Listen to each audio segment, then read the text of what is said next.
A very good evening to all our viewers. Welcome to today's edition of the Evening Review. My name is Toivan Jabela, your host. Tonight on the show we are joined by Paul Thomas. He is essentially the press secretary of the Nama Traditional Leaders Association, NTLA, and we are here to talk about the recent developments regarding particularly the communities affected by German genocide. Paul, thank you for making time. Thank you, Tris, for the invitation. Wonderful. I really appreciate it. Sure, bro. First, and I suppose the first thing is this UN pronouncement that came out saying that the Namibian government and the German government have kept descendants of the genocide victims out of the negotiations, that this incorporation of of a few people to be part of the delegations and envoys, that is not adequate. Does it vindicate what these communities have been saying all along? Absolutely, absolutely, Twice. It vindicates us. We have been saying this over and over many times, that we need to be not accommodated, but we need to be part of the negotiations as the essential components of these negotiations. And there is a UN report through the special rapporteurs have come and said, and through that we have been vindicated. What are the exact concerns, Paul, in that regard? What is it that you think is an anomaly in this process? Twice, the most basic thing is that our rights have been violated, as per the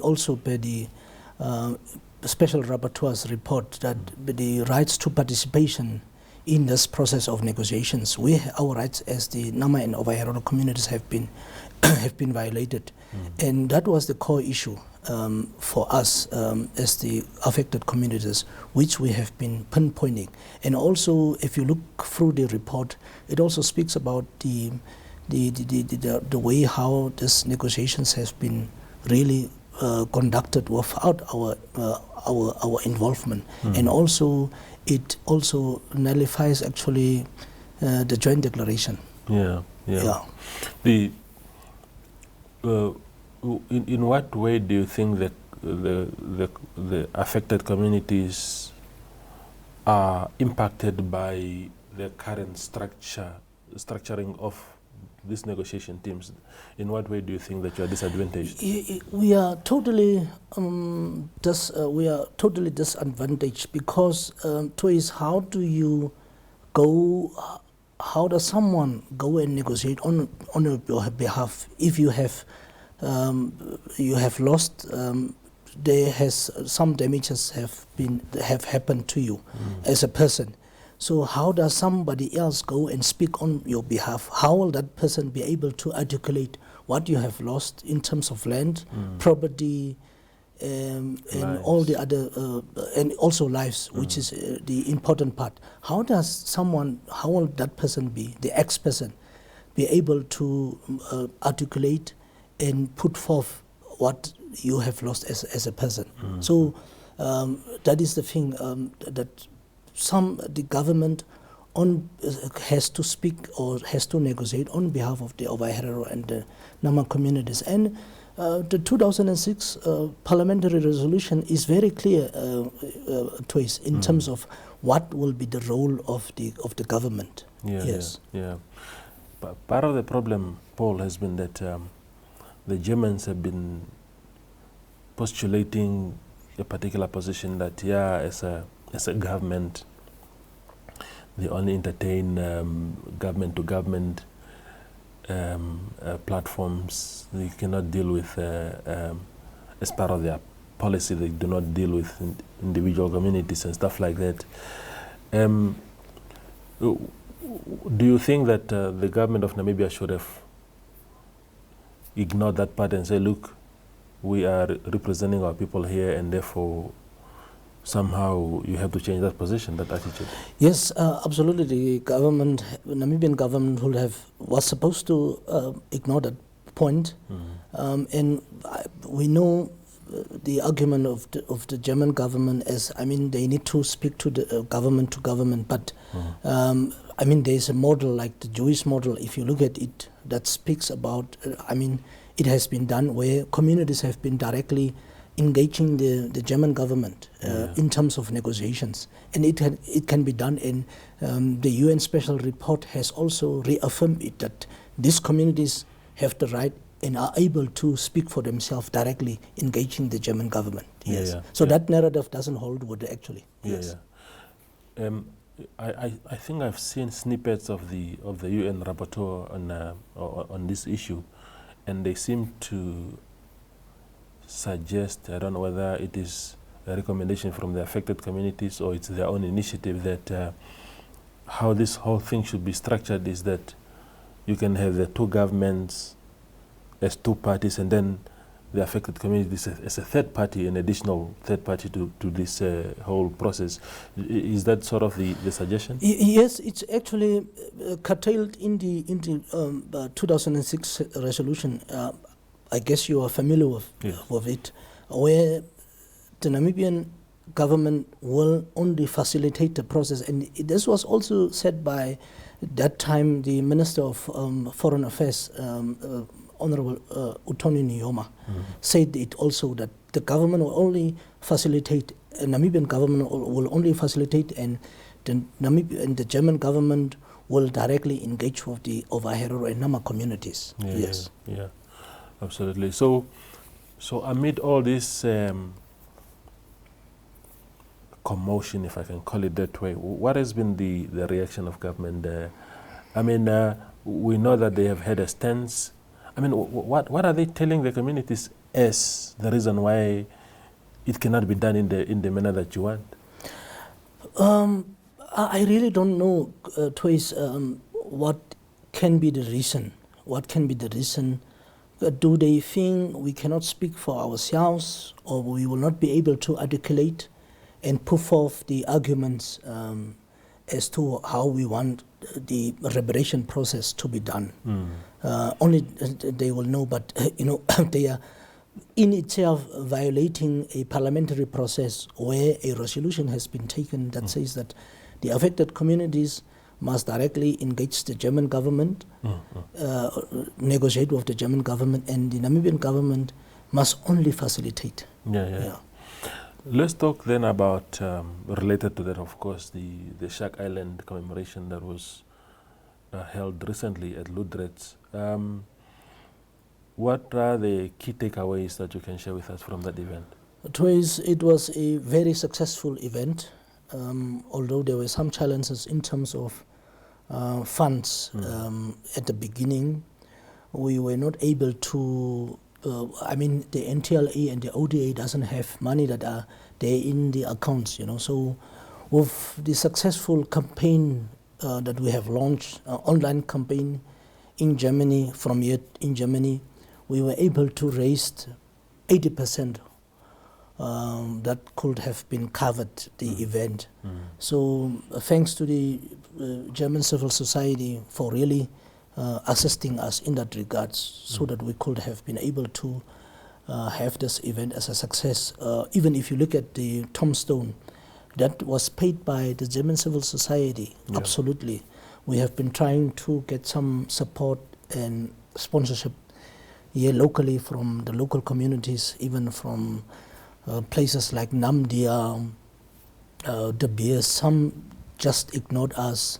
We wrote to them for sponsorship, but they did not have even that courtesy to say, thanks, we have received, but we are not able to help you. Even the German, the German embassy, we asked them, can you perhaps, for instance, cover the K-Summits NBC radio live broadcasting for us, which was a 55,000 quotation, and they were saying, we are only able to give you 10,000. I mean, imagine, like for Germany, that's not even a drop in a bucket. So, but the event was successful. We were able to put up a permanent structure at Shark Island in honor and in memory of those who have perished at Shark Island.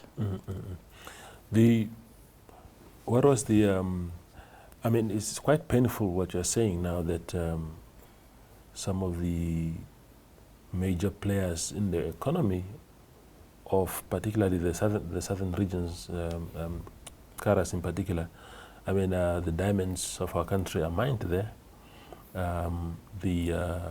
All the hype around the oil finds and all these things in Karas in particular, and somehow the entities are not coming to the party. Yeah, I don't know. We are actually shocked, like Namdea, De Beers and Spergebied mining and Namport. All these places have benefited us until today, benefiting from the blood that have flown from these victims. For instance, not to be able to give even a 5 cent to that effect. Yes. Yeah, so yeah. It's really disappointing. It was really disappointing, but it was a very successful event. I really have to say it.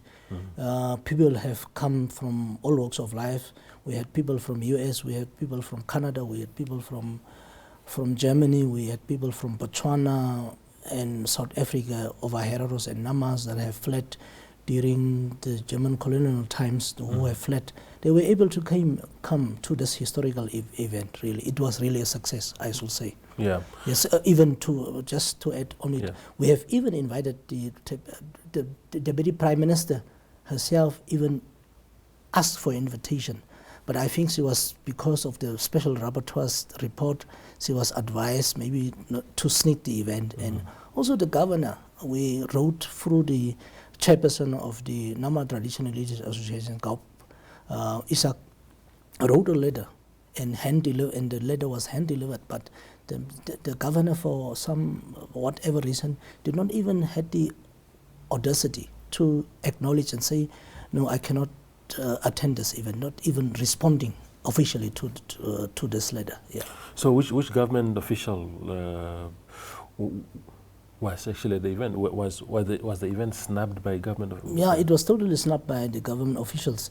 What we had was the town council, Lutheran's town council, gave us really huge support, in terms of logistics and so on. And therefore, I also want to use this opportunity to say thanks to the Lutheran's leadership, the town council in itself, and Nova Nem that at least sponsored us a few kilograms of fish and so on. And the Ministry of Environment also, to personally for the Minister of Environment and Tourism, Boamba Shifeda, that really came at the last minute to really assist us in making this event a success. Through that, we were able to feed also the public. Yes. Wonderful.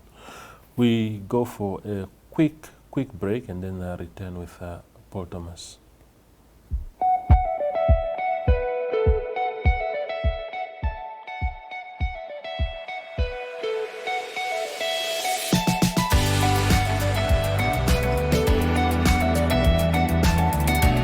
To another exciting episode of Irongo Talk. We bring jou lees die weer en vertel ook vir julle waar die vis julle mondstuk gaan byt.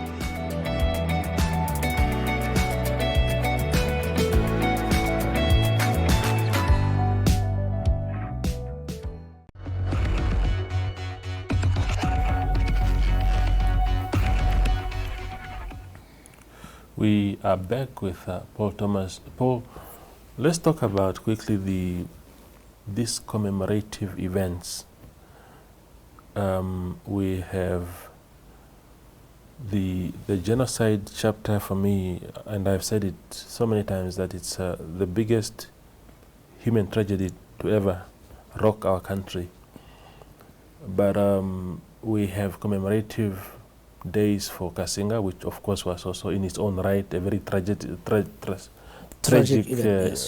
event on the Namibian calendar. But we seem to still be grappling with not having a commemorative day, a national commemorative day for genocide. Yeah. What are your thoughts? What are the thoughts of your community? Yes, twice. No. Cassinga is equally also a very strategic day for us. I mean, it was a sad day. It was not supposed to happen. Yeah. And, when you ask me such a question, and I was really, when I listened to the response by the Minister of Information and Communication Technology, because at the press conference, this issue was also brought up by the paramount chief. Yeah. How at the dawn of independence, how only events from the 60s have been commemorated, like the Cassinga Day. And I was asking myself, but why, if, for instance, in the interview with NBC, he was saying that a commission was done by UNAM, through UNAM, about the history and so on. So I was asking myself, why would we really still today, after 30 years of independence, really had to debate and fight about a commemoration day in Namibia for Genocide Remembrance Day?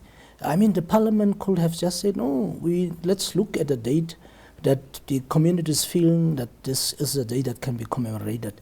And we gazette this and it becomes a public holiday. Yeah. Why do we really have to fight and have a debate around it until today? So that in it tells you that the government never thought that the issue of genocide will rise to the surface and people will be talking about this.